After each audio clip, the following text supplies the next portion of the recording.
වතාවක් බත්කූරු දෙන්නෙක් විශාල නිවසකට ඇතුල් වෙනවා. මේ බත්කූරු දෙන්න මේ නිවසේ හැම තැනම පියාඹනවා. පියාඹල අවසන් වුණාට පස්සේ එක බත්කූරෙක් අනිත් බත්කූරට කියනවා ඇත්තටම මිනිසුන්ට නම් හොඳටම පිස්සු කියලා. අනිත් බත්කූර අහනවා මොකක්? මිනිසුන්ට පිස්සු? ඔයා කොහොමද එහෙම කියන්නේ?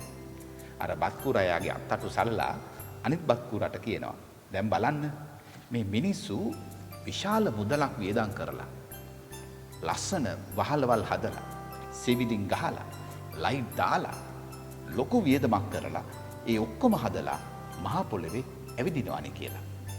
ඇත්තටම උන්ට පිස්සු නැද්ද කියලා බත්කූර අහනවා. ඇත්තටම මිනිසුන්ට පිස්සුද?